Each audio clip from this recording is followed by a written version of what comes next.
Hello everyone, welcome to your YouTube channel option E classes. तो मैं कोमल सैनी आज आपके लिए कुछ इम्पोर्टेंट क्वेश्चन लेके आई हूँ, जिसमें सेल और ह्यूमन ब्रेन से रिलेटेड जितने भी आपके एमसीक्यूज़ हैं वो सारे अपन इस क्लास में देखने वाले हैं। तो देखिए, अपन टाइम को वेस्ट ना करते हुए क्वेश्चन पे चलते हैं।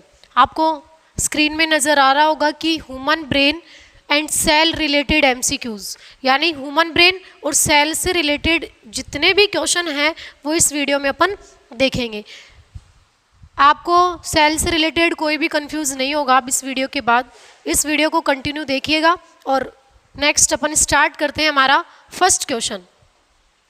तो देखिए, फर्स्ट क्वेश्चन में क्या है, बड़ा इसमें कुछ सिंपल से क्वेश्चन भी आएंगे और कुछ हार्ड क्वेश्चन भी आएंगे। आपको क्वेश्चन को देखने के लिए जब भी क्वेश्चंस देखोगे तो ऐसे भी लगेगा कि ये वाला क्वेश्चन तो मुझे आता है, लेकिन अपन सारे जो क्वेश्चन हैं उनका पूरा अपन डिटेल में स्टडी करेंगे कि जितने भी ऑप्शन यहाँ पे हैं, जैसे 4 ऑप्शन आपको क्वेश्चन में दिखेंगे, तो चारों ऑप्शन में जितने भी ये नाम जो हैं इनका सारा डिस्क्रिप्शन अपन देखेंगे।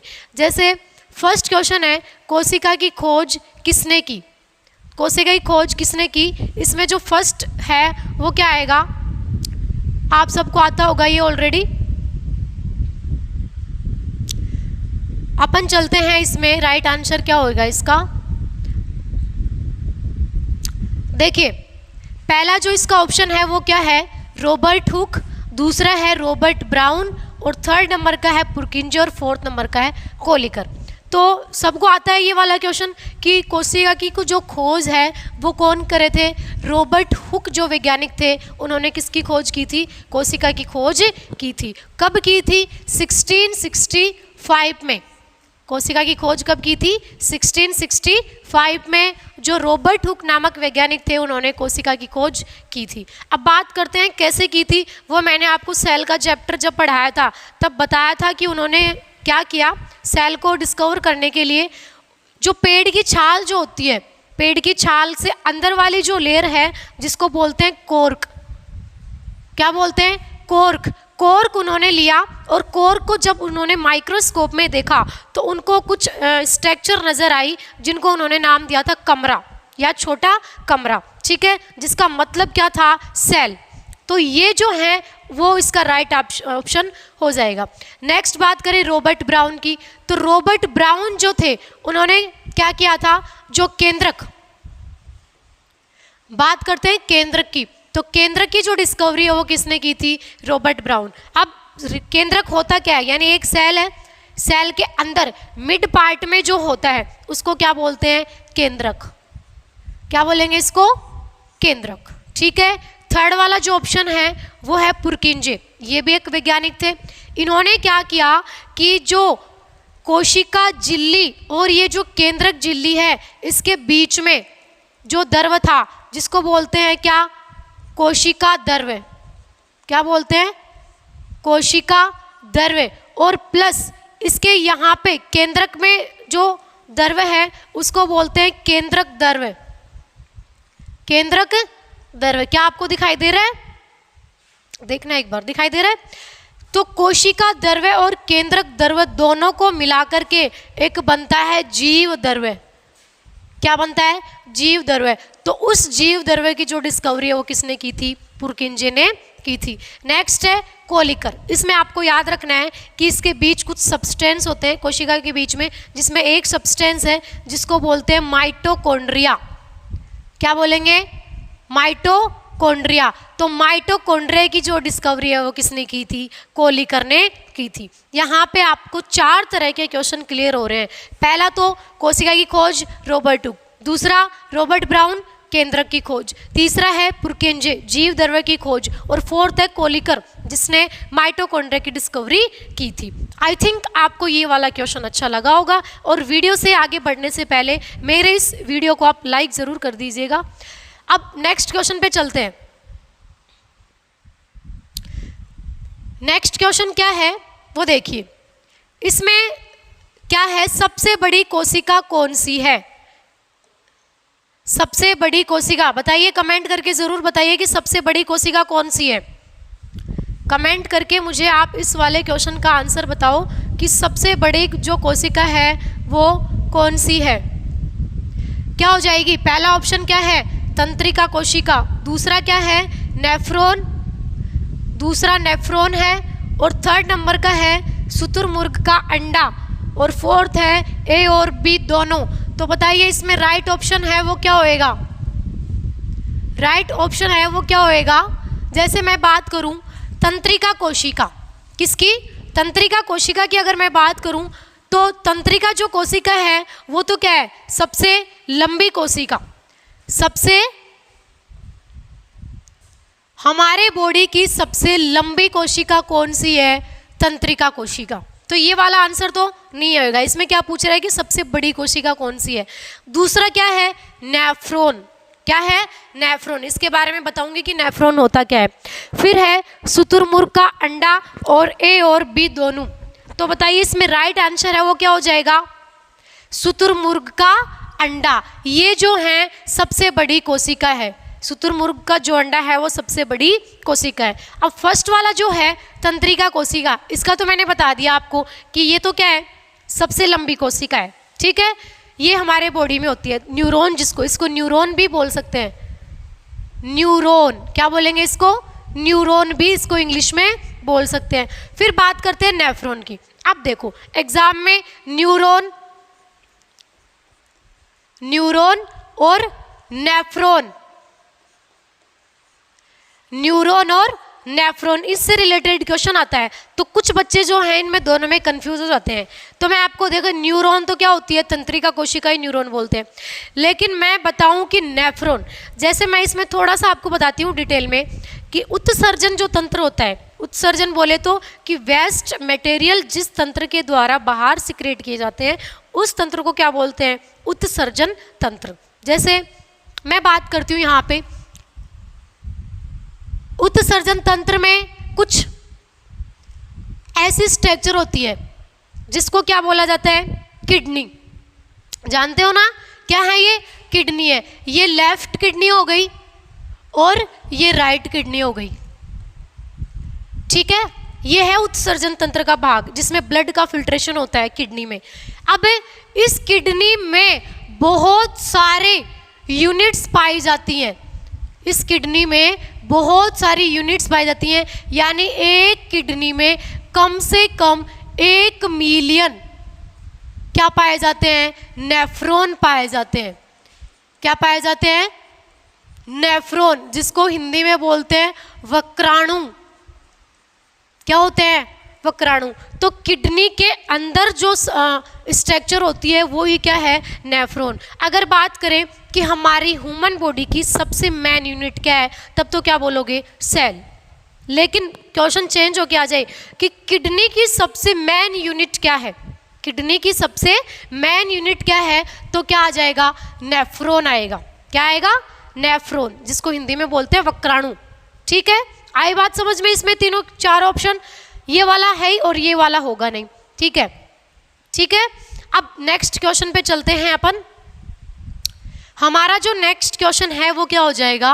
मानव रक्त में सबसे बड़ी कोशिका का नाम क्या है? ये वाला क्वेश्चन मैं आपके लिए छोड़ रही हूँ, क्योंकि मैंने जब पढ़ाया था, क्या ब्रेन पढ़ाया था, तो ब्रेन वाले में मैंने ये क्वेश्चन आपको डिस्कस किया था, सारी चीज़ें बताई थी। तो ये वाला क्वेश्चन मुझे आप बताएंगे, कमेंट करके ज़रूर बताएं कि कौन सा आएगा इसमें। मैं वैसे बता देती हूँ कि मानव जो रक्त है, यानी जो ब्लड है, जो ब्लड है उसमें 3 तरह की सेल्स पाई जाती हैं। कितनी तरह की सेल्स पाई जाती हैं? 3 तरह की, जिसमें फर्स्ट होती है क्या? आरबीसी। सेकंड क्या होती है? डब्ल्यूबीसी। और थर्ड नंबर पे क्या होती है? प्लेटलेट्स। क्या होती है? प्लेटलेट्स। ये 3 तरह की सेल होती हैं किसमें? मानव के खून में। अब इनमें से क्या पूछ रहा है कि सबसे बड़ी कोशिका का नाम क्या है? तो पहला ऑप्शन क्या होएगा? आरबीसी। आरबीसी मतलब रेड, इसकी फुल फॉर्म भी आप याद रखोगे, रेड ब्लड सेल्स। ठीक है, नेक्स्ट है डब्ल्यूबीसी, जिसकी फुल फॉर्म होएगी वाइट ब्लड सेल्स। या हिंदी में अगर मैं बात करूं तो इसको तो बोलेंगे लाल रक्त कोशिकाएं, इसको बोलेंगे सफ़ेद रक्त कोशिकाएं। और प्लाज्मा क्या होता है ये भी मैंने आपको बताया था, और प्लेटलेट्स क्या होते हैं ये भी मैंने आपको इस वीडियो में बताया था। तो बात करते हैं सबसे बड़ी कोशिका की। तो सबसे बड़ी कोशिका होती है हमारे ब्लड में क्या, WBC। क्या होती है, WBC, जिसकी फुल फॉर्म क्या है, वाइट ब्लड सेल्स। ठीक है, अब बात करते हैं RBC की। RBC क्या होती है, ये भी एक ब्लड की कोशिका ही है। ये जो RBC है इससे एक क्वेश्चन आता है, इससे रिलेटेड क्वेश्चन पूछा जाता है कि RBC का लाइफ स्पेन कितना होता है, RBC का जीवन काल कितना होता है। तो वो कितना होता है, 120 डेज। कितना होता है, 120 डेज, यानी 120 दिन। क्वेश्चन आता है एग्जाम में, RBC का जीवन काल कितना होता है, तो क्या आएगा 120 डेज। ये RBC के बारे में एक फैक्ट हो गया। WBC जो है वो वाइट ब्लड सेल्स है, जो सबसे बड़ी कोशिका है। नेक्स्ट है प्लाज्मा। ये प्लाज्मा क्या होता है आपने सुना होगा। देखिए, जब भी आप ब्लड टेस्ट करवाने जाते हैं तो जो डॉक्टर हैं वो सिरिंज में आपका ब्लड निकालते हैं। ठीक है, ब्लड को निकालने के बाद वो उस ब्लड को इतना जोर से चक्कर लगवाते हैं, मतलब उस सिरिंज को वो किस में डालते हैं, मशीन में डालते हैं। और वो जो मशीन है उस ब्लड से इतने चक्कर लगाती है कि उसमें जो ब्लड का सॉलिड पार्ट था, सॉलिड पार्ट वो तो क्या होता है, नीचे जम जाता है या बैठ जाता है, और जो लिक्विड पार्ट है वो ऊपर आ जाता है। और वो जो लिक्विड पार्ट है उसी को क्या बोला जाता है, प्लाज्मा। क्या बोला जाता है, प्लाज्मा। ठीक है, ये लिक्विड पार्ट है, इसमें 99% क्या पाया जाता है, वाटर पाया जाता है। किसमें, प्लाज्मा में। तो प्लाज्मा से रिलेटेड अगर कोई क्वेश्चन आए तो ये जो है ये एक लिक्विड फॉर्म है किसका, ब्लड का, यानी तरल पदार्थ क्या है, प्लाज्मा। और प्लेटलेट्स तो आप सब जानते ही होंगे, आप रेगुलर सुनते होंगे कि प्लेटलेट्स डाउन हो गई, प्लेटलेट्स सुनते हो ना। तो ये जो है प्लेटलेट्स, ये जो भी आप डाइट लेते हो उसके आधार पे चलती है, या फिर बीमार हो जाते हो तब ये प्लेटलेट्स क्या होती है, डाउन हो जाती है। इनसे रिलेटेड जैसे प्लेटलेट्स डाउन होने पे जो सिम्टम्स हैं, जैसे बुखार हो जाती है। ठीक है, तो ये जो है प्लेटलेट्स 1, 2, 3, 4 इन चारों ऑप्शन से रिलेटेड जितने भी क्वेश्चन हैं वो मैंने आपको यहाँ पे बता दिए। अब चलते हैं हम हमारे नेक्स्ट क्वेश्चन पे। नेक्स्ट क्वेश्चन क्या है, डिस्कस किया था कि मानव मस्तिष्क का कौन सा ऐसा पार्ट है जो शरीर का संतुलन बनाए रखता है। बताओ, पहला ऑप्शन है इसमें अनुमस्तिष्क, दूसरा है मध्य मस्तिष्क, तीसरा है परम मस्तिष्क और अग्र मस्तिष्क। ये है अग्र मस्तिष्क, यहाँ पे आएगा अग्र मस्तिष्क। ठीक है, तो ये वाला ऑप्शन है, इसमें कौन सा करेक्ट हो जाएगा बताइए आप। यानी मानव मस्तिष्क का संतुलन कौन सा बनाए रखता है, सेरिबेलम। क्या बोलते हैं उसको, सेरिबेलम। तो बताओ सेरिबेलम में कौन सा होएगा इसमें, यानी ये वाला जो है परम मस्तिष्क वो क्या हो जाएगा, इसका राइट ऑप्शन हो जाएगा। अनुमस्तिष्क किसको बोलते हैं, सेरिब्रम को, वो वाला नहीं है। फिर मध्य मस्तिष्क, ये सबसे स्मॉलेस्ट पार्ट है, ये वाला जो है वो सबसे स्मॉलेस्ट पार्ट है। तो इसका राइट ऑप्शन क्या हो जाएगा, परम मस्तिष्क। नेक्स्ट वाला क्वेश्चन पे पर चलते हैं। तो नेक्स्ट क्वेश्चन क्या है कि मानव मस्तिष्क का सबसे बड़ा भाग कौन सा है, बताइए जरा। मानव मस्तिष्क का सबसे बड़ा भाग, फर्स्ट ऑप्शन क्या है, अग्र मस्तिष्क, सेकंड है मध्य मस्तिष्क, और यहाँ पे पिक्चर मस्तिष्क कहाँ से आ गया, नया जो ब्रेन है वो डेवलप हुआ है कि पिक्चर मस्तिष्क, इसमें आएगा पश्चिम मस्तिष्क। यहाँ पे एक नया ब्रेन डेवलप हुआ है जिसका नाम है पिक्चर मस्तिष्क, बी और ए दोनों। तो इसका राइट ऑप्शन क्या हो जाएगा, सबसे बड़ा भाग कौन सा है बताओ, अग्र मस्तिष्क। सबसे बड़ा भाग कौन सा हो जाएगा, अग्र मस्तिष्क। नेक्स्ट ऑप्शन पे चलते हैं अपन। तो नेक्स्ट जो क्वेश्चन है वो क्या हो जाएगा, ये क्या है, यदि कोई व्यक्ति, ये वाला क्वेश्चन आपको आना चाहिए, यदि कोई व्यक्ति अल्कोहल का क्या कर रहा है, ज़्यादा सेवन कर रहा है, तो ब्रेन के कौन से पार्ट पे इफेक्ट होगा बताओ। यदि कोई व्यक्ति अल्कोहल का ज़्यादा सेवन कर रहा है तो ब्रेन के कौन से पार्ट पे, या कौन सा पार्ट है जो ब्रेन का काम नहीं करेगा, तो वो वाला कौन सा होएगा। पहला जो ऑप्शन है वो क्या है, परम मस्तिष्क। क्या है, प्रम मस्तिष्क, सेकंड क्या है अनुमस्तिष्क, थर्ड क्या है पश्चिम मस्तिष्क और फोर्थ है मध्य मस्तिष्क। बताओ कौन सा आएगा इसमें। यानी क्या बोला मैंने,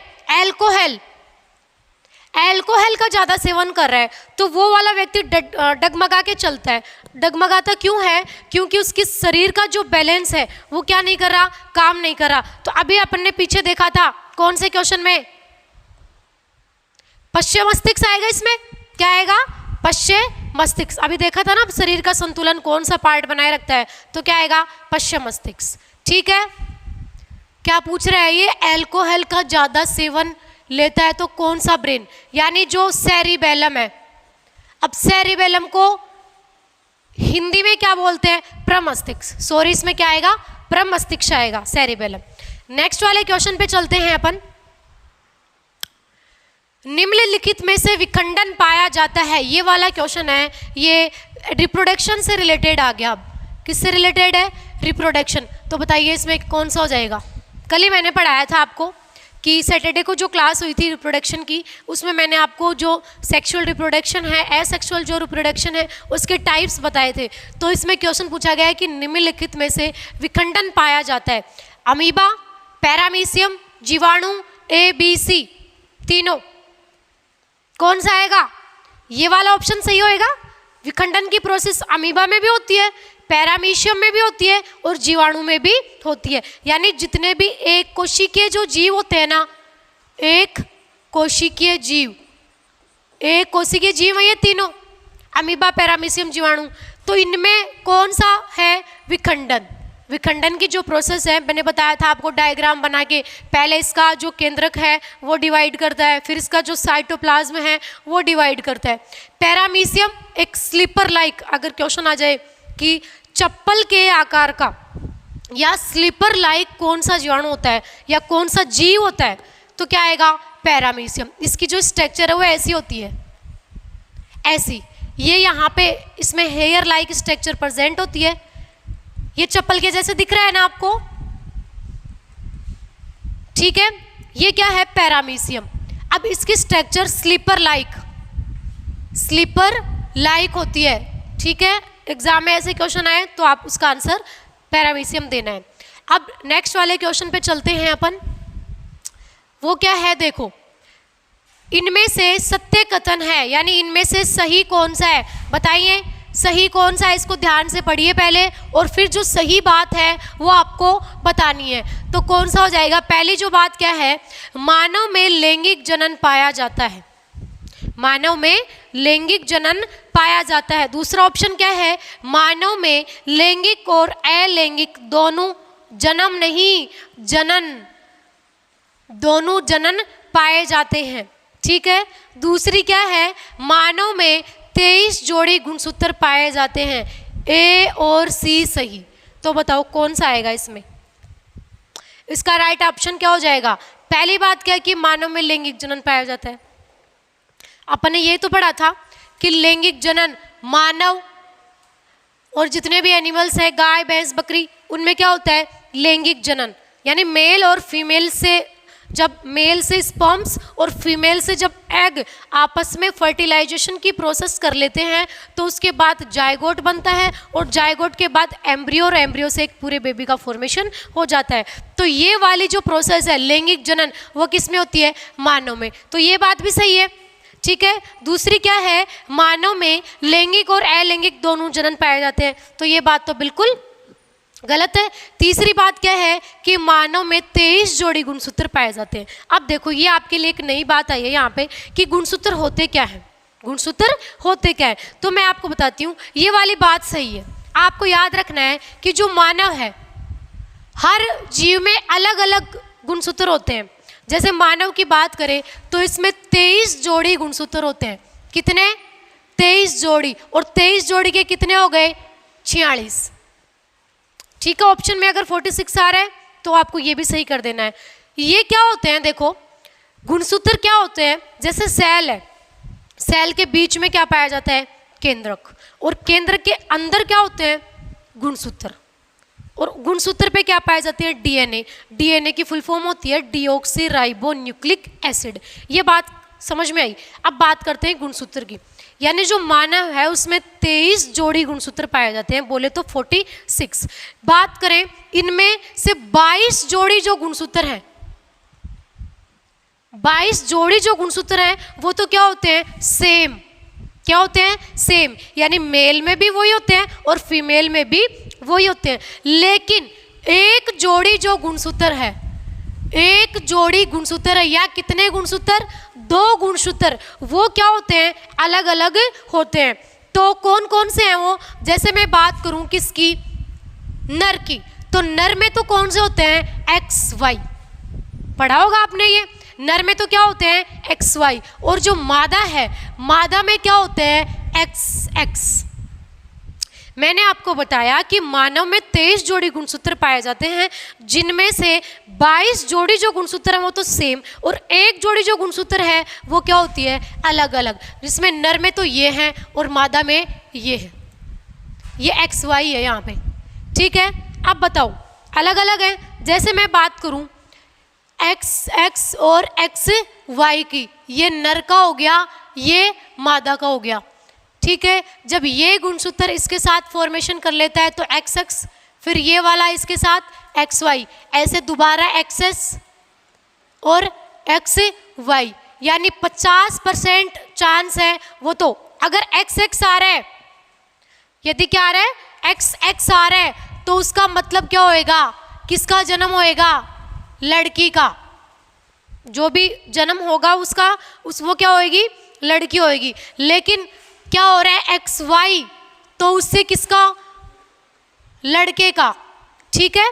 तो मानव में चांस रहते हैं 50% तो क्या, लड़की, और 50% क्या, लड़की, लड़की या लड़का, ठीक है। अब आपको, आप एक बात बताओ यहाँ पे कि लड़का होने के लिए कौन सा गुणसूत्र जिम्मेदार है, ये वाला क्वेश्चन आप मुझे कमेंट करके बताएंगे।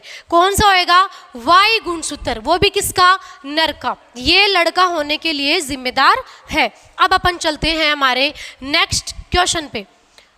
नेक्स्ट क्वेश्चन क्या है, अब ये वाला देखो, ये वाला क्वेश्चन मैंने इसलिए डाला है ताकि पीछे जो कंफ्यूज है वो यहाँ पे दूर हो सके। जैसे यहाँ पे क्वेश्चन क्या है, यदि कोई महिला है, यदि किसी महिला के क्या हो रही है, हर बार क्या हो रही हैं, लड़कियां हो रही हैं, यदि किसी महिला के हर बार लड़कियां पैदा हो रही हैं, तो इसका कौन सा गुणसूत्र, यानी इसका जिम्मेदार या इसका कारण कौन सा गुणसूत्र होता है, तो पहला क्या है, मादा, यहाँ पे क्या आएगा, मादा में पाए जाने वाले X गुणसूत्र। आप जवाब देंगे इस क्वेश्चन का, नर में पाए जाने वाला X गुणसूत्र, यहाँ पे मादा आएगा, मादा में पाए जाने वाला Y गुणसूत्र, और नर में पाए जाने वाला Y गुणसूत्र। तो बताओ कौन सा आएगा, इसमें कौन सा ऑप्शन सही होएगा, 4 वाला, 4 वाला ही तो सही होएगा। यानी नर में पाए जाने वाला कौन सा गुणसूत्र, Y गुणसूत्र। यदि किसी महिला की लड़कियां ही लड़कियां हो रही है, क्यों हो रही है, मतलब उसमें कौन सा गुणसूत्र नहीं है, Y गुणसूत्र, ये तो कारण है। और ये वाली बात तो एकदम गलत है, मादा में पाए जाने वाला Y गुणसूत्र, मादा में तो Y गुणसूत्र होता ही नहीं है, इसमें तो क्या होते हैं, सिर्फ और सिर्फ XX होते हैं। तो ये वाला ऑप्शन सही है, इसमें थोड़ा सा ध्यान लगा के आपको करना होता है ये वाला क्वेश्चन। नेक्स्ट अपन चलते हैं हमारे 10 नंबर के क्वेश्चन पे, जो कि क्या है, कोशिका सिद्धांत दिया गया स्लाइडेन और स्वान द्वारा। इसमें पहला ऑप्शन है वो करेक्ट हो जाएगा, फर्स्ट ऑप्शन क्या हो जाएगा, करेक्ट आंसर। जैसे पहला है स्लाइडेन और स्वान द्वारा, जेम्स चैडविक द्वारा, गोल्डस्टीन द्वारा, ये कोमल मैन द्वारा, कोमल मैम नहीं आएगा यहाँ पे, कोमल मैम आएगा। इनमें से कोई नहीं, बताओ कौन सा, क्या कोमल मैम आएगी, नहीं भाई, मैंने नहीं दिया था कोशिका सिद्धांत। दूसरा है गोल्डस्टीन, ये भी नहीं आएगा। ये क्या है, जेम्स चैडविक, और पहला ऑप्शन क्या है, स्लाइडेन और स्वान। तो ये वाला जो ऑप्शन है वो क्या हो जाएगा, करेक्ट आंसर हो जाएगा, ये वाला नहीं आएगा, इसमें कोमल मैम ने कुछ कोशिका सिद्धांत नहीं दिया। अब अपन चलते हैं हमारे नेक्स्ट क्वेश्चन पे। नेक्स्ट क्वेश्चन क्या है कि जीवित कोशिका की खोज किसने की, बताओ जीवित कोशिका की खोज किसने की थी। मैंने आपको बताया था कि एक वैज्ञानिक थे जिन्होंने क्या किया, वो अपने गार्डन में काम कर रहे थे, गार्डन में काम करते करते उनके नाखूनों में क्या फंस गई थी, मिट्टी फंस गई थी। तो नाखूनों में मिट्टी फंसने के बाद उसने उस मिट्टी का माइक्रोस्कोप में स्टडी किया तो उसको वहाँ पे कुछ हिलती हुई सी स्ट्रक्चर नजर आई, जिसको उसने क्या नाम दे दिया था, बैक्टीरिया या जीवाणु। तो बताओ इसमें राइट ऑप्शन है वो क्या हो जाएगा। जीवित कोशिका की खोज किसने की गई, यहाँ पे है यूविन हुक, एंटोनी वॉन, ये ऑप्शन ही गलत है, एंटोनी वन ल्यूवेनहोक द्वारा, ये जो है वो क्या हो जाएगा, एंटोनी वॉन ल्यूवेनहोक। तो ये वाले जो वैज्ञानिक थे वही उन्होंने क्या किया था, जो जीवित कोशिका की खोज है वो की थी। और मृत कोशिका की खोज किसने की थी, रॉबर्ट हुक ने। कोहलीकर द्वारा, ये ऑप्शन करेक्ट सही नहीं है और इनमें से कोई नहीं, तो अपन को ऑप्शन मिल गया एंटोनी वॉन ल्यूवेनहोक। ठीक है, नेक्स्ट क्वेश्चन पे अपन चलते हैं। तो क्या होएगा नेक्स्ट क्वेश्चन, स्पाइरोगायरा में किस प्रकार का जनन पाया जाता है, बताइए। ये वाला क्वेश्चन मैंने सैटरडे की जो क्लास थी उसमें बताया था कि जो स्पाइरोगायरा है उसमें कौन सा जनन होता है, बताओ। पहली प्रोसेस है फ्रेगमेंटेशन, दूसरी है विखंडन, तीसरा है स्पोर फॉर्मेशन और लास्ट की है वेडिंग। ये वाली प्रोसेस मैंने सेक्सुअल रिप्रोडक्शन के पार्ट्स हैं ये मैंने आपको सारे समझाए थे कि जो स्पाइरोगायरा है, स्पाइरोगायरा क्या है, एक प्लांट है, क्या है, प्लांट, एक एल्गी है, उसमें कौन सा रिप्रोडक्शन होता है, एसेक्सुअल रिप्रोडक्शन होता है, लैंगिक जनन, लेकिन उसका भी इनमें से कौन सा टाइप है। तो फ्रेगमेंटेशन की जो प्रोसेस है वो है इसका राइट आंसर। बात करें विखंडन की, विखंडन का तो अभी अपन ने देखा था, किसमें, एक कोशिकीय जो जीव थे कौन कौन से, अमीबा, पैरामीशियम और बैक्टीरिया। स्पोर फॉर्मेशन ये प्लांट्स में होती है, स्पोर अलग प्रोसेस है। वेडिंग की प्रोसेस, वेडिंग मैंने बताया था आपको हाइड्रा में, हाइड्रा में यहाँ पे एक बड निकल जाती है, जिसको ये वेडिंग नहीं है बडिंग है, बडिंग। ठीक है, तो ये वाली जो प्रोसेस है बडिंग की प्रोसेस वो किस में होती है, हाइड्रा में होती है। स्पोर फॉर्मेशन ये अलग प्लांट्स में होती है, विखंडन अभी बात कर लिया, और फ्रेगमेंटेशन की प्रोसेस जो है वो इसका राइट आंसर हो जाएगा।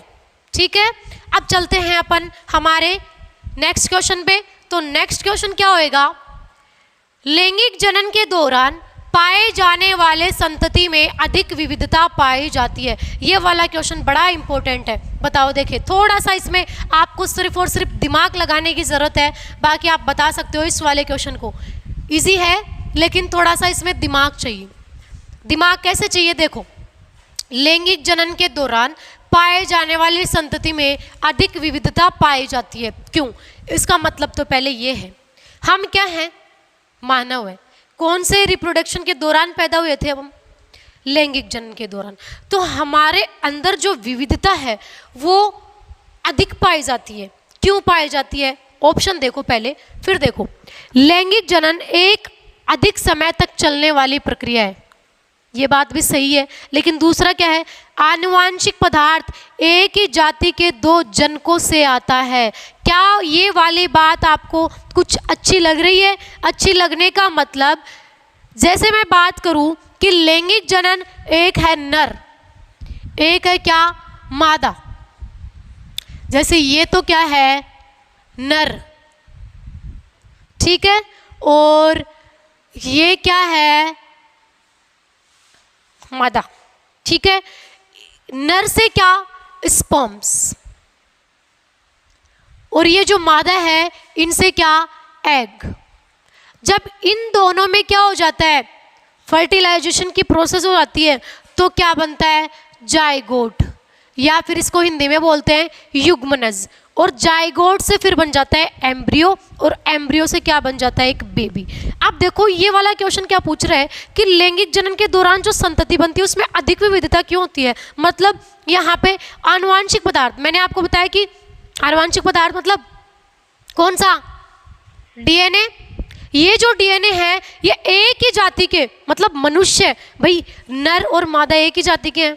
कौन सी जाति के, ह्यूमन, एक ही जाति के हैं। तो एक ही जाति के दो जनकों से, दो जनक हो गए कौन, नर और मादा, क्या आता है, आनुवांशिक पदार्थ आता है इनसे। तो ये वाला जो ऑप्शन है इसके लिए करेक्ट हो जाएगा। ये बड़ा इंपॉर्टेंट क्वेश्चन है, ठीक है, SSC CGL इनमें आया हुआ है ये क्वेश्चन। आनुवांशिक पदार्थ भिन्न भिन्न जाति के जनकों से आता है, ये वाली बात तो गलत है। भिन्न भिन्न जनक कहाँ हो गए, ठीक है, और इनमें से कोई नहीं। तो ये वाला ऑप्शन है सेकंड नंबर का ऑप्शन, वो इसके लिए क्या हो जाएगा, करेक्ट आंसर हो जाएगा। अब चलते हैं हमारे नेक्स्ट क्वेश्चन पे। तो नेक्स्ट क्वेश्चन क्या है, ये बड़ा फेवरेट क्वेश्चन है, पढ़ो इसको पहले। आपके फेवरेट टीचर कौन है बताओ। देखें ये वाला क्वेश्चन आप मुझे कमेंट्स करके ज़रूर बताएंगे, मैं इसका वेट करूँगी कि फेवरेट टीचर कौन है। इसमें पहले ऑप्शन देख लो, फिर उसके हिसाब से आपको आंसर देना है। जैसे मैं बात करूं फेवरेट टीचर, कोमल मैम, साइंस वाली मैम, साइंस एस्पिरेंट कोमल और उपरोक्त सभी, बताओ कौन सा आएगा इसमें, कौन सा आएगा डी वाला ऑप्शन। एक ही बात है, अगर इसको चुन रहे हो, ये सारे एक आदमी के लिए हैं जो आपको पढ़ा रहा है सामने, कोमल मैम, साइंस वाली मैम, साइंस एस्पिरेंट और उपरोक्त सभी, यानी इनमें से आप इस वाले क्वेश्चन में आप जिसको भी आंसर करोगे ना, जिसको भी गोला भरोगे वो वाला ही सही हो जाएगा। ए वाला, बी वाला, सी वाला और डी वाला, सारे ऑप्शन सही हैं इसमें। आपके लिए ये क्वेश्चन, ये जो वीडियो देख रहे हैं उसके लिए ये क्वेश्चन है, मुझे कमेंट्स में ज़रूर बताएंगे ये वाला क्वेश्चन का जवाब, ठीक है। अब चलते हैं हम हमारे नेक्स्ट क्वेश्चन पे। नेक्स्ट क्वेश्चन क्या है बताओ। देखें क्वेश्चन को पढ़ो ध्यान से और बताओ। नेक्स्ट क्वेश्चन क्या हो जाएगा, इसमें पूछा है कि जब दो तंत्रिका कोशिकाएं आपस में मिलती हैं तो उस जगह को क्या बोला जाता है। क्या है कि जब दो तंत्रिका कोशिकाएं आपस में जिस जगह मिलती है तो उस जगह को क्या कहा जाता है। पहला क्या है, सिनेप्सिस, दूसरा क्या है, चौराया, और तीसरा क्या है, बाईपास। बताओ कौन सा आएगा इसमें, बाईपास आएगा या फिर चौराया। भाई अपन बोलते हैं ना कि चार रास्ते जिस जगह मिल जाते हैं उसको क्या बोलते हैं, चौराया, और बाईपास का मतलब शॉर्टकट जहाँ से जाता है। तो इसमें कौन सा आएगा बताओ, चौराया आएगा? नहीं, इसमें चौराया नहीं आएगा, इसमें आएगा सिनेप्सिस प्रोसेस। ये भी एक गैप का नाम है। अब मैं बता देती हूँ इसमें क्या होता है। देखो जब दो तंत्रिका कोशिकाएं, जैसे मैं आपको डायग्राम से सिखाऊं बनाना, तो ये क्या है, ये आपने देखी होगी 6, 7, 8, 9th क्लास में। देखा है क्या ऐसा डायग्राम? नहीं देखा? देखा है। ये क्या हो जाएगा इसका केंद्रक। ये आगे की बातें हैं। अब मैं इस वाले प्रोसेस को समझा रही हूँ कि सिनेप्सिस। तो देखो यहाँ पे ये न्यूरॉन है, अब पीछे भी एक न्यूरॉन और होती है, ठीक है। तो ये वाली न्यूरॉन और ये वाली न्यूरॉन जिस जगह मिलती है ना, उसको ही क्या बोलते हैं, सिनेप्सिस बोलते हैं। क्या बोलते हैं, सिनेप्सिस प्रोसेस इसको बोलते हैं। ये वाला क्वेश्चन भी बड़ा इंपॉर्टेंट है। ये वाले जो हैं आपको, आप बोर नहीं हो क्लास देखते देखते, इसलिए ये ऑप्शन इसमें डाले गए हैं। नेक्स्ट है वो अपन हमारे क्वेश्चन पे चलते हैं। बताओ ये वाला क्वेश्चन, बुद्धिमत्ता, यादाश्त, चेतना, इसमें बहुत सारे क्वेश्चन आ गए। आप बताओ, इसको नोट भी कर लेना आप, इंपॉर्टेंट क्वेश्चन है। देखो बुद्धिमत्ता, यादाश्त, चेतना, अनुभव और विश्लेषण क्षमता, तर्क शक्ति, वाणी आदि के लिए मानव मस्तिष्क का कौन सा भाग जिम्मेदार है। बताओ। देखिए बुद्धिमत्ता, इसमें एक क्वेश्चन आ गया। दूसरा है यादाश्त, तीसरा है चेतना, अनुभव और विश्लेषण क्षमता, तर्क शक्ति, वाणी। जो भी अपन बोल रहे हैं वो हमारा ब्रेन का कौन सा पार्ट कंट्रोल करता है, या किससे ये जो पार्ट्स हैं, ये जो काम है वो होते हैं। पहला ऑप्शन है सेरिब्रम, जिसको हिंदी में बोलते हैं प्रम मस्तिष्क। सेकंड है हिंड ब्रेन, पश्चिम मस्तिष्क। फिर है सेरिबेलम, अनुमस्तिष्क, और फोर ब्रेन यानी अग्र मस्तिष्क। बताइए देखें कौन सा हो जाएगा इसके लिए, सेरिब्रम। ये वाला जो ऑप्शन है वो इसके लिए करेक्ट हो जाएगा। ये आपको याद रखने हैं सारे क्वेश्चन, इनमें से एक जो है वो एग्जाम में पूछा जाता है। जैसे बुद्धिमत्ता के लिए कौन सा ह्यूमन ब्रेन कंट्रोल करता है बुद्धिमत्ता को, फिर यादाश्त हमें याद रहती हैं चीज़ें, तो वो जो है वो सेरिब्रम करता है और उसको हिंदी में बोलते हैं ब्रह्म मस्तिष्क। हिंड ब्रेन आपको पता ही है, थर्ड पार्ट है ह्यूमन ब्रेन का, ठीक है। नेक्स्ट है सेरिबेलम, ये स्मॉलेस्ट सब पार्ट है, स्मॉलेस्ट सब पार्ट यानी सबसे छोटा जो उपभाग है हमारे मानव मस्तिष्क का, वो कौन सा है, सेरिबेलम। और फोर ब्रेन आपको पता ही है, फोर ब्रेन क्या है, एक सबसे बड़ा भाग, सबसे बड़ा भाग है फोर ब्रेन। और सब पार्ट कौन सा है, सेरिब्रम। ये जो सेरिब्रम है ये सब पार्ट है, सबसे बड़ा सब पार्ट सेरिब्रम और सबसे छोटा सब पार्ट सेरिबेलम, ठीक है। ये वाला क्वेश्चन कंप्लीट। अब अपन चलते हैं हमारे नेक्स्ट क्वेश्चन पे, नोट करना चाहो तो नोट कर सकते हो इसको। नेक्स्ट क्वेश्चन है, ये वाला क्वेश्चन भी बड़ा इंपॉर्टेंट है। भूख प्यास, यानी भूख प्यास जो भी हमारे बॉडी में है वो हमारा ब्रेन का कौन सा पार्ट करवाता है। देखिए, भूख प्यास, नींद, भावनाएं, संतुष्टि, वृद्धि, क्रोध, प्रसन्नता, जो भी आप खाते हो, भूख लगती है, प्यास पानी पीते हो, नींद आती है, भावनाएं, अब भावनाओं में कुछ भी हो सकती है, बुरी भावनाएं या अच्छी भावनाएं, संतुष्टि, वृद्धि, जो भी गुस्सा आता है आपको, प्रसन्न होते हो, खुश होते हो, तो ये वाला जो है वो मानव मस्तिष्क का कौन सा भाग नियंत्रित करता है, बताओ। देखें, पहला ऑप्शन क्या है, सेरिब्रम, वो तो अभी पीछे वाले ऑप्शन में आ गया था, तो उसके अलग काम है। नेक्स्ट है हाइपोथैलेमस, थर्ड है इनमें से कोई नहीं और उपरोक्त सभी, बताओ। हाइपोथैलेमस, मैंने आपको बताया था कि जो फोर ब्रेन है, फोर ब्रेन है उसके तीन पार्ट होते हैं, पहला है थैलेमस और सेकंड जो है वो क्या है, हाइपोथैलेमस, क्या हो जाएगा, हाइपोथैलेमस, और थर्ड नंबर पे है वो क्या था, सेरिब्रम। ये पार्ट है किसके, फोर ब्रेन के। तो इसमें जो हाइपोथैलेमस है, जो भी आप खाना खाते हो, भूख लगती है, सोते हो, जितने भी आपकी हॉबीज हैं वो सारी किस में आती हैं, हाइपोथैलेमस में आती है। अब चलते हैं नेक्स्ट क्वेश्चन पे। नेक्स्ट क्वेश्चन क्या है, सभी अनैच्छिक क्रियाएं, ये वाला क्वेश्चन भी मैंने आपको बताया था कि जितने भी अनैच्छिक क्रियाएं हैं जो हमारे ब्रेन के कंट्रोल में नहीं होती, तो वो वाली रिएक्शन है वो ह्यूमन ब्रेन का कौन सा पार्ट कंट्रोल करता है, बताइए। देखिए इस वाले क्वेश्चन का, यानी सभी अनैच्छिक क्रियाएं जैसे सांस लेना, आहार नाल की कर्मानुकुंचन, हृदय स्पंदन यानी हार्ट बीट आदि क्रियाओं पर नियंत्रण, इसमें ऑप्शन नहीं है, डायरेक्ट इसका आंसर है मेडुला ओब्लोंगेटा। ओब्लोंगेटा ये भी एक ह्यूमन ब्रेन है। लास्ट वाला जो ह्यूमन ब्रेन था कौन सा, हिंड ब्रेन। हिंड ब्रेन के भी तीन पार्ट थे, कौन कौन सा, पोन्स वेरोलाई, मेडुला ओब्लोंगेटा और सेरिबेलम। तो इसमें जो मेडुला ओब्लोंगेटा है वो जो अनैच्छिक क्रियाएं होती है, अनैच्छिक बोले तो जिन पे ह्यूमन ब्रेन का कंट्रोल नहीं होता, जैसे हृदय स्पंदन, स्पंदन मतलब हार्ट बीट, क्या इस पे मानव जो ब्रेन है उसका कंट्रोल हो सकता है, मतलब जब चाहे आप हार्ट बीट को रोक सकते हो, नहीं रोक सकते ना। तो ये वाला जो है वो कौन करता है, मेडुला ओब्लोंगेटा, यानी जितनी भी अनैच्छिक यानी इनवॉलंटरी जो एक्शंस हैं वो कंट्रोल होती है मेडुला ओब्लोंगेटा के द्वारा। अब चलते हैं नेक्स्ट पे। मानव में कितने प्रकार के दांत पाए जाते हैं, बताओ। देखें इसका क्या होएगा ऑप्शन, राइट ऑप्शन क्या हो जाएगा इसका, कितने टाइप के दांत आते हैं। इससे रिलेटेड एक और क्वेश्चन है कि मानव में कितनी बार दांत आते हैं, बताओ कितनी बार आते हैं।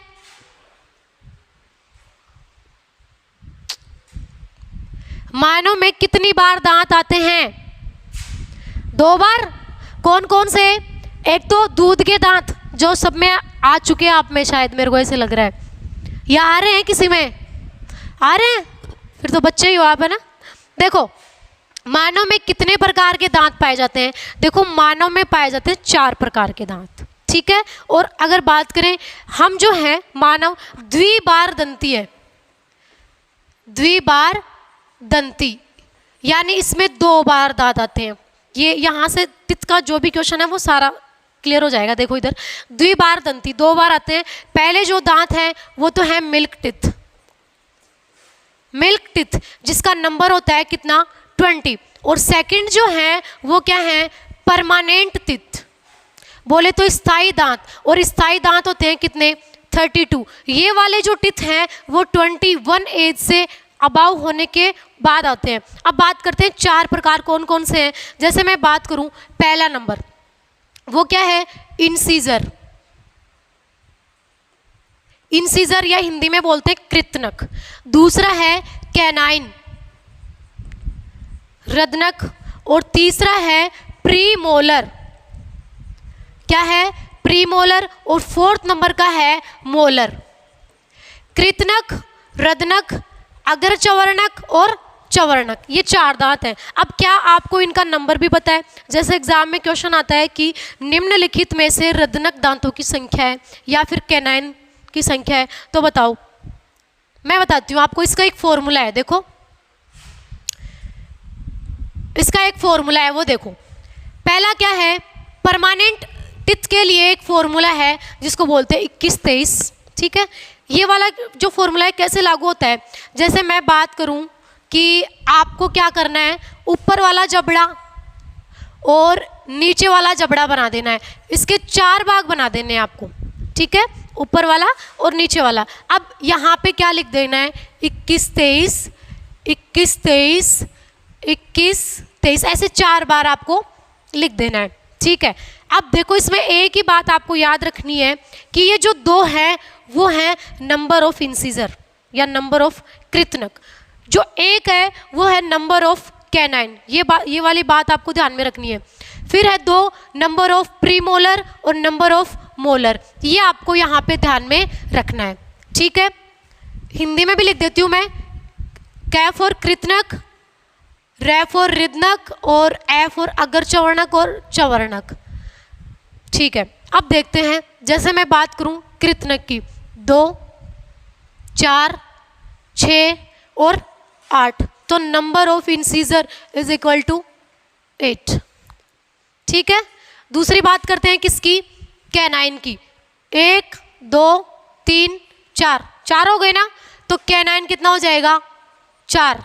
दूसरा प्रीमोलर, 2, 4, 6, 8, कितने हो गए प्रीमोलर, 8 हो गए ना।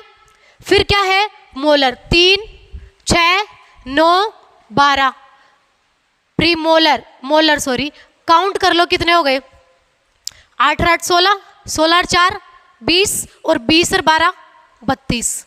तो total number of permanent teeth 32। ये तो है फॉर्मूला किसके लिए, परमानेंट टिथ के लिए। डायरेक्ट क्वेश्चन भी पूछा जाता है कि निम्नलिखित में से दंत सूत्र क्या है या टिथ फॉर्मूला क्या है, तो परमानेंट के लिए तो क्या है 21-23 अपॉन 21-23। आई थिंक आपको ये वाला फॉर्मूला समझ में आएगा, इसको कैसे क्या लागू करते हैं। अब बात करते हैं बच्चों वाले फॉर्मूले के लिए। जैसे बच्चों में 20 दांत होते हैं, तो वो कैसे होंगे, ये होता है 2102 अपॉन 2102, वो तो 21 मतलब 21-23 था, ये है 2102। इसको भी वैसे ही लागू करना है, 4 बार लिखना है।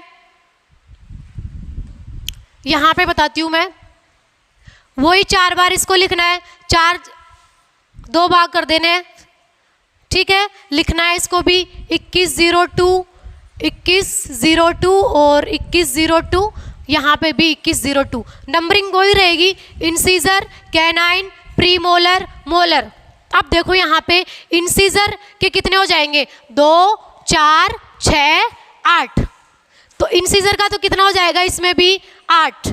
फिर है कैनाइन, 1, 2, 3, 4, तो कैनाइन के कितने हो जाएंगे 4। और देखो यहाँ पे एक बात नोटिस करना आप कि प्रीमोलर जो टिथ है, अगर चवर्णक जो टिथ हैं वो बच्चों में नहीं होते, तो premolar teeth is equal to 0।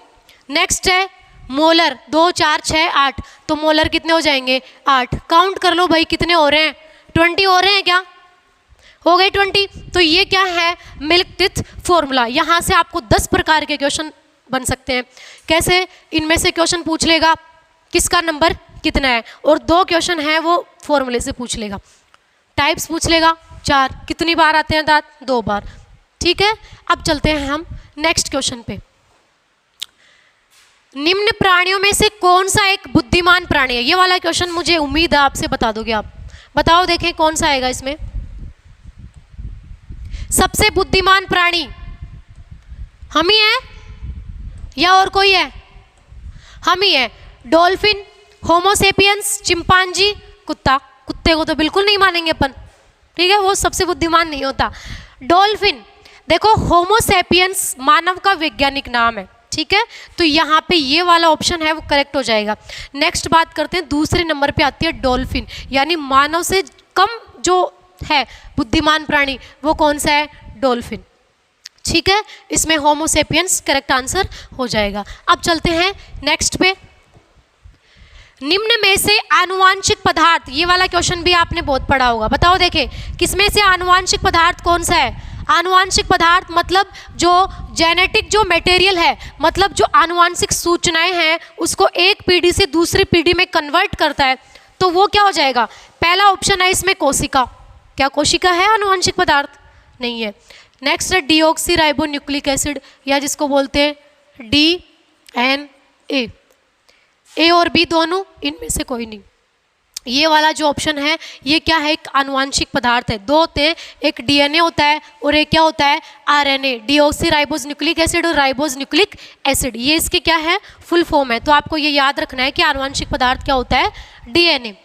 Next वाला क्वेश्चन, जीवों की मूलभूत और संरचनात्मक इकाई, बताओ। इस वाले क्वेश्चन 10 बार पढ़ लिया अपन ने ये वाला क्वेश्चन। सबसे मूलभूत और संरचनात्मक जो इकाई है वो क्या हो जाएगी? क्या होएगी? पहला है टिश्यू, सेकंड है ऑर्गन, फिर है सेल और ऑर्गन सिस्टम। ये वाले ऑप्शन मैंने क्यों दिए? देखो यहाँ पे जो ह्यूमन बॉडी है उसका फॉर्मेशन जो होता है वो किससे होता है? सेल से, कोशिका से। तो इसका राइट ऑप्शन तो क्या हो जाएगा? सेल। लेकिन बात करें सेल्स यानी ग्रुप ऑफ सेल्स, जब सारी सेल्स आपस में मिल जाती हैं तो एक बनता है जिस स्ट्रक्चर को क्या बोलते हैं? टिश्यू। क्या बोलते हैं? टिश्यू, या हिंदी में इसको बोलेंगे उत्तक। सेल्स जब आपस में मिल जाती हैं, ग्रुप जो होता है सेल्स का उसको टिश्यू, फिर टिश्यू से बनता है क्या? कोई भी ऑर्गन, जैसे आपकी आँख, नाक, कान जो भी है वो टिश्यू। जैसे आपका नाक है, नाक में बहुत सारे टिश्यूज़ हैं और फिर क्या बन रहा है? ऑर्गन बन रहा है। और ऑर्गन से क्या बन जाता है? Organ system. जैसे बात करें डाइजेशन सिस्टम की, तो डाइजेशन सिस्टम में अलग अलग टाइप के ऑर्गन होते हैं, ठीक है। जैसे मैं बात करूँ मुंह, oesophagus, stomach, small intestine, large intestine, ये जो ऑर्गन हैं वो सारे मिलकर के क्या बना रहे हैं? Organ system. और ये जो ऑर्गन सिस्टम है वो सारे मिलकर के आपस में क्या बना लेते हैं? एक ह्यूमन बॉडी का फॉर्मेशन कर लेते हैं। तो इसका राइट ऑप्शन है वो क्या हो जाएगा? सेल, ठीक है। नेक्स्ट चलते हैं हम हमारे आगे वाले क्वेश्चन पे। कोशिका एक लैटिन शब्द है जिसका अर्थ क्या होता है? जब मैंने आपको सेल वाला चैप्टर पढ़ाया था तब बताया था कि जो रॉबर्ट हुक नामक जो वैज्ञानिक थे उन्होंने जब सेल की डिस्कवरी करी थी तो उन्होंने जो माइक्रोस्कोप में उनको जो स्ट्रक्चर नज़र आई उसको उन्होंने क्या नाम दिया था? पहला ऑप्शन है छोटा कमरा, बड़ा कमरा, मधुमक्खी का छत्ता, इनमें से कोई नहीं। तो राइट ऑप्शन क्या हो जाएगा? छोटा कमरा। यानी जैसे ही उन्होंने उस पेड़ की छाल को जिसको बोलते हैं कॉर्क, तो उसमें देखा था तो इन्होंने ऐसी स्ट्रक्चर उसको कुछ नजर आई, बेंजीन लाइक, केमिस्ट्री में पढ़ते हो बेंजीन, तो उसको ऐसी वाली स्ट्रक्चर नजर आई जिसको उसने क्या नाम दे दिया था? लिटिल रूम या छोटा कमरा, ठीक है। और बाद में इसको नाम दे दिया था क्या? सेल। ऐसे हुई थी सेल की डिस्कवरी। अब चलते हैं हम हमारे नेक्स्ट वाले क्वेश्चन पे। वो क्या है? पादप कोशिका का बाहर वाला आवरण बना हुआ होता है। ये वाला क्वेश्चन इंपॉर्टेंट है, बताना देखें इसको। पादप कोशिका, कोशिका दो प्रकार की होती है, बताया था मैंने, एक प्लांट सेल और एक एनिमल सेल। प्लांट सेल और एनिमल सेल। तो प्लांट सेल जो होती है उसका बाहर वाला जो कवरिंग पार्ट होता है वो किसका बना होता है? कोशिका भित्ति या सेल वॉल, कोशिका झिल्ली या सेल मेम्ब्रेन। मेम्ब्रेन आएगा यहाँ पे, केंद्रक झिल्ली और उपरोक्त छवि। देखो प्लांट जो सेल है यानी पादप जो कोशिका है उसमें जो बाहर वाली लेयर है वो किसकी बनी होती है? सेल वॉल की। किसकी बनी होती है? सेल वॉल की। ये जो सेल वॉल है ये सिर्फ और सिर्फ किस में पाई जाती है? पादप कोशिका में होती है, जंतु कोशिका में ये नहीं होती, ठीक है। ये वाला क्वेश्चन हो गया। अब नेक्स्ट चलते हैं हम हमारे नेक्स्ट क्वेश्चन पे। वो क्या है? निम्नलिखित में से मानव मस्तिष्क डिजीज कौन सी है? बताओ ये वाला क्वेश्चन। मानव मस्तिष्क डिजीज कौन सा है? फर्स्ट वाला जो है वो क्या है? एल्जाइमर। दूसरा क्या है एड्स, और थर्ड नंबर पे है टीबी, और फोर्थ नंबर पे है इनमें से कोई नहीं। तो देखो एल्जाइमर एक ह्यूमन ब्रेन से रिलेटेड डिजीज़ है जिसमें याददाश्त चली जाती है। इसमें क्या होती है, जो भी एल्जाइमर डिजीज से सफ़र होता है उसकी याददाश्त चली जाती है। ठीक है, ये वाला इसके लिए राइट ऑप्शन हो जाएगा। नेक्स्ट क्या है एड्स, ये क्या है, एक ग्रुप ऑफ डिजीज़ है, यानी इस डिजीज़ में बहुत सारी डिजीज़ हो जाती है, सारे सिम्टम्स देखने को मिलते हैं, बुखार होना, सर दर्द होना, थकान होना, यानी बॉडी की जो है वो वीकनेस स्टार्ट हो जाती है। बॉडी पे अलग अलग तरह के जो डिजीज़ हैं, जैसे मैं बात करूँ चिकन पॉक्स लाइक, वो स्टार्ट हो जाते हैं। तो ये है ग्रुप ऑफ डिजीज़। ठीक है, यानी सारे जो डिजीज़ है उनका समूह है ये, इसमें सारी डिजीज़ हो जाती है, पता ही नहीं लगता कौन सी डिजीज़ है। जैसे मैं बात करूँ अब इसकी एड्स की, तो एड्स की फुल फॉर्म क्या होती है, acquired immuno deficiency syndrome, acquired immuno deficiency syndrome. और टीबी आपको बताइए ट्यूबरक्लोसिस। ठीक है, अब चलते हैं नेक्स्ट वाले क्वेश्चन पे, जो कि क्या है, मानव मस्तिष्क के नीचे पूंछ जैसी आकृति को क्या कहा जाता है, बताओ। देखें भाई, मेरे जैसे तो इसमें बताएंगे कि चोटी, हेयर, आप क्या बता रहे हो बताओ। करेक्ट ऑप्शन क्या होएगा इसमें,